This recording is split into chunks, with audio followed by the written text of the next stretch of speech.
दूर गांव में एक रोहित नाम का लड़का रहता था। वो अपने माता पिता के साथ रहता था। उसकी एक छोटी बहन भी थी जिसका नाम था प्रेरणा। रोहित बहुत अमीर था। इतना धन होने के बावजूद भी उसका लालच खत्म ही नहीं हो रहा था। वो धन कमाने के नए नए हथकंडे अपनाता रहता। एक दिन, अरे कहाँ हो? यहाँ आओ जल्दी। अरे जल्दी आओ भाई। क्या हुआ? आ रही हूँ। इतना हड़बड़ाए हुए क्यों हो? तुम्हें पता है उस शापित घड़े को लेने के चक्कर में फिर से एक आदमी मारा गया। अरे रे, सब लोगों को पता है उस घड़े के बारे में, फिर भी लोग न जाने क्यों उस घड़े को लेने की कोशिश करते हैं। हाँ हाँ, कह तो तुम सही रही हो। माँ पिताजी, आप लोग किस घड़े के विषय में बात कर रहे हैं? किसी भी नहीं, किसी भी घड़े की नहीं। रोहित, आज काम पर नहीं जाओगे क्या? बस जा ही रहा था। इतना कहकर रोहित घर से निकल जाता है। तभी रोहित की माँ कहती है, अच्छा हुआ रोहित को कुछ पता नहीं चला। हाँ, सही कह रही हो। इधर रोहित के दिमाग में बस शापित घड़े की ही बात चल रही थी। वो चलते चलते बस यही सोच रहा था कि उस शापित घड़े का क्या रहस्य है। वो जा ही रहा होता है, तभी उसे दो लोग दिखाई देते हैं और वो उसी घटना के बारे में बात कर रहे थे। वो उनकी बातें सुनने के लिए वहाँ रुक जाता है, लेकिन रोहित को देखते ही वो दोनों चुप हो जाते हैं। आप दोनों चुप क्यों हो गए? मुझे भी बताइए उस घड़े के रहस्य के बारे में। अरे जाओ जाओ, हमें कुछ नहीं बताना, जाओ। रोहित उन दोनों व्यक्तियों से जिद करने लगा, जिसको देख उनमें से एक व्यक्ति उसे शापित घड़े का राज बताने के लिए राजी हो जाता है। अच्छा, सुनो बताता हूँ। बहुत सालों पहले इस गांव पर पड़ोसी राज्य के राजा ने हमला कर दिया था। हाँ, और राजा ने अपने धन को बचाने के लिए अपना सारा धन एक घड़े में भरकर पहाड़ी के पीछे बने हुए कुएं में छिपा दिया था और उसे मंत्रों की मदद से शापित कर दिया था। लेकिन युद्ध के समय राजा मारे गए। पड़ोसी राज्य के राजा ने उस धन को खोजने की बहुत कोशिश की, लेकिन उसे वो धन नहीं मिला। लेकिन थोड़े दिन बाद उसे उस खजाने के बारे में पता चल गया और वो खजाना लेने वहाँ गया। लेकिन जैसे ही उसने घड़े को छुआ, वो मारा गया। लोग ऐसा कहते हैं कि उस खजाने की रक्षा एक राक्षस कर रहा है जो बहुत ताकतवर है। अब क्या वो घड़ा अभी भी वही है? हाँ, अभी भी वही है, लेकिन कोई भी व्यक्ति उसे पा नहीं सकता।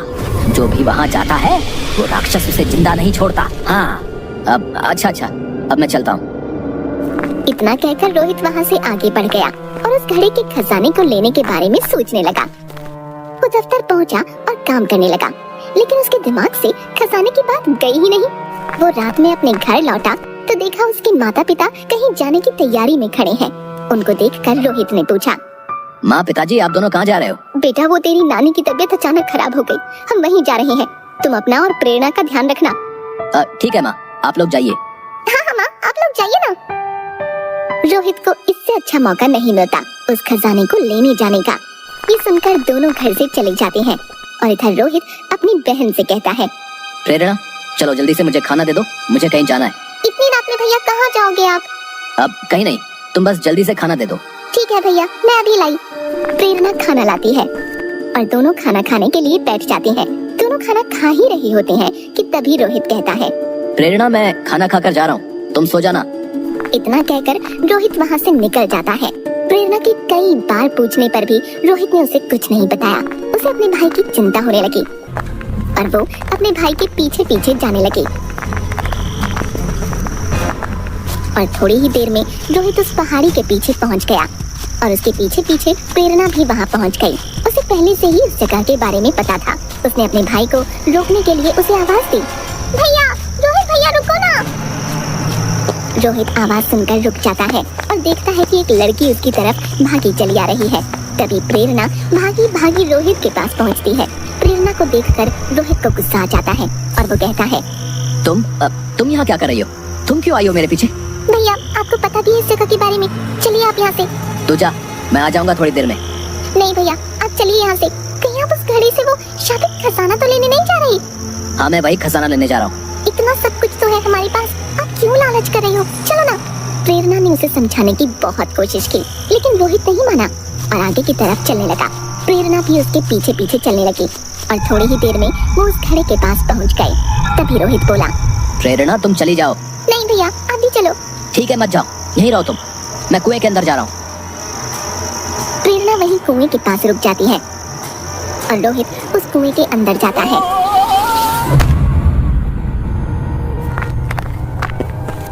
और उसके पीछे प्रेरणा भी उस कुएं में चली जाती है। रोहित थोड़ा आगे बढ़ा तो उसे घड़ा दिखाई दिया जिसमें सोने के सिक्के भरे थे। वो वहीं रुक गया। प्रेरणा भी वहीं छिप गई। वहीं उस घड़े को देखकर रोहित की खुशी का ठिकाना नहीं रहा और वो उस घड़े के पास जाकर कुछ देर तक उस घड़े को देखता रहा। थोड़ी देर बाद उसने जैसे ही खजाना निकालने के लिए उस घड़े को छुआ, बहुत तेज बिजली कड़कने लगी और ऊपर से मिट्टियों की चट्टानें गिरने लगी, जिसे देख वो डर गया। तभी उसे एक भयानक हंसी सुनाई पड़ी। उसने डर के मारे अपने हाथ पीछे खींच लिए और पीछे मुड़कर देखा तो उसके सामने एक राक्षस खड़ा था। उस राक्षस की आंखें अंगारों की तरह लाल थीं। उस राक्षस ने रोहित को घूरते हुए गुस्से में गुर्राया।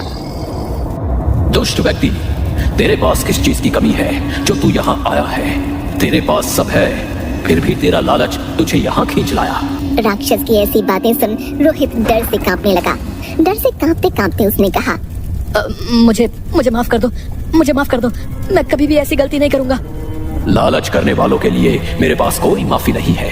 तुम्हें इसकी सजा मिलेगी और इस गलती की बस एक ही सजा है और वो है मौत। राक्षस की ये बात सुनकर प्रेरणा भागी भागी वहाँ आई और बोली, आप मेरे भाई को माफ कर दीजिए, आप उसकी जान मत लीजिए, आप उसे छोड़ दीजिए, चाहे तो उसके बदले आप मेरी जान ले लो। आप इसे कुछ मत कीजिए, आपको जो सजा देनी है आप मुझे दे दीजिए। मैंने गलती की है, मेरे मन में लालच था। प्रेरणा, तुम पहली ऐसी लड़की हो जो यहाँ खजाना लेने के मकसद से नहीं बल्कि किसी को बचाने के मकसद से आई हो। इसलिए मैं तुम्हें तुम्हारे भाई को बचाने का एक मौका देना चाहता हूँ। बताइए मुझे क्या करना होगा? तुम्हें मुझे इस बंधन से मुक्त कराना होगा और तुम ही इस काम को कर सकती हो। लेकिन मैं ये सब कैसे करूँगी? तुम्हें मेरे एक सवाल का जवाब देना होगा, जिसके सही उत्तर के लिए मैं तुम्हें 2 मौके दूंगा। पूछिए। बताओ वो क्या है जो किसी के लिए और कभी नहीं रुकता। लेकिन ध्यान से याद रखना, बस 2 मौके हैं तुम्हारे पास। प्रेरणा थोड़ा सोचती है और बोलती है, पानी, पानी कभी नहीं रुकता। राक्षस तभी अपनी शक्तियों का इस्तेमाल करता है और उसे एक गड्ढे में पानी भरा हुआ दिखाता है और बोलता है, ये देखो, ये पानी तो रुका हुआ है और पानी तो समुद्र में जाकर भी रुक ही जाता है। अब तुम्हारे पास बस एक मौका है अपने भाई को बचाने का। अब बस एक मौका और। प्रेरणा अब असमंजस में पड़ गई क्योंकि अब उसके पास बस एक मौका था। वो सोच में पड़ गई। तभी वो राक्षस बोला, जल्दी कर लड़की, समय निकला जा रहा है। राक्षस की ये बात सुनते ही प्रेरणा को समझ आ गया कि समय किसी के लिए नहीं रुकता और उसने तुरंत जवाब दिया, समय किसी के लिए नहीं रुकता। तुमने एकदम सही जवाब दिया है। मैं तुम्हें और तुम्हारे भाई को आजाद करता हूँ। इसके बाद उस राक्षस को मुक्ति मिल गई और वो उस घड़े के साथ गायब हो गया। इधर रोहित को भी समझ आ गया था कि लालच करना बुरी बात है।